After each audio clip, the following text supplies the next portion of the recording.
অল্প বিদ্যা ভয়ঙ্কর, এই প্রবাদটি আমরা সবাই শুনেছি, কিন্তু এর পেছনে যে জটিল সায়েন্স কাজ করে তা কি আপনি জানেন? সামান্য কিছু শিখেই নিজেকে সর্বজান্তা ভেবে বসা এবং অন্যের কাজের জটিলতাকে তুচ্ছজ্ঞান করার নামই কি সফলতা? মাউন্ট স্টুপিড এর চূড়া থেকে পড়ে যাওয়ার আগে আপনার জেনে নেওয়া উচিত, আপনার ব্রেন আপনাকে কিভাবে প্রতিনিয়ত ধোঁকা দিচ্ছে। কোনো বিষয়ে সামান্য জ্ঞান অর্জন করার পর যখন কেউ নিজেকে সেই বিষয়ে অগাধ পণ্ডিত বা অতি দক্ষ মনে করতে শুরু করেন, মনস্তাত্ত্বিক ভাষায় একে ডানিং-ক্রুগার এফেক্ট বলা হয়।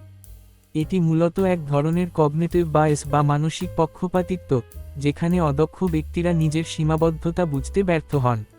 একে ডাবল কার্স বা দ্বিমুখী অভিশাপ বলা হয়, কারণ এখানে ব্যক্তি শুধু ভুলই করেন না, বরং সেই ভুলটি যে ভুল, তা বোঝার মতো ন্যূনতম নলেজ তার থাকে না।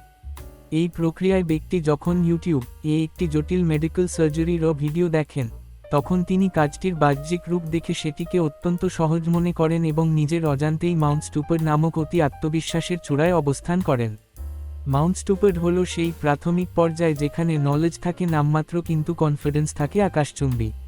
এই মানসিক অবস্থাকে ইলুসরি সুপিরিয়রিটি বা ভ্রান্ত শ্রেষ্ঠত্ব বলা হয়, যেখানে মানুষ গাণিতিক যুক্তির বাইরে গিয়ে নিজেকে অ্যাভারেজ মানুষের চেয়ে বেশি ইন্টেলিজেন্ট বা স্কিলড বলে কল্পনা করে।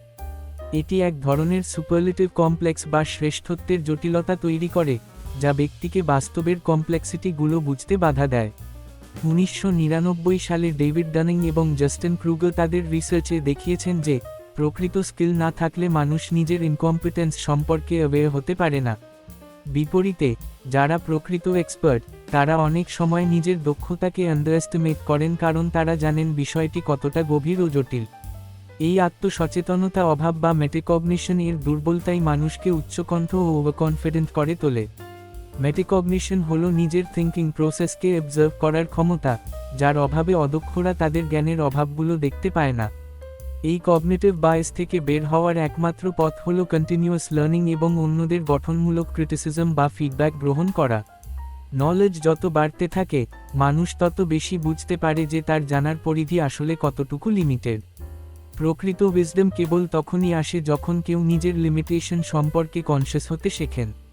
এই মানসিক রূপান্তরটি মাউন্ট স্টুপিড এর চূড়া থেকে নেমে ভ্যালি অফ ডিসপেয়ার অতিক্রম করে স্লোপ অফ এনলাইটেনমেন্টে পৌঁছানোর একটি দীর্ঘ যাত্রার মতো, যেখানে আত্মবিশ্বাস অন্ধত্বের ওপর নয় বরং বাস্তব অভিজ্ঞতার ওপর ভিত্তি করে গড়ে ওঠে।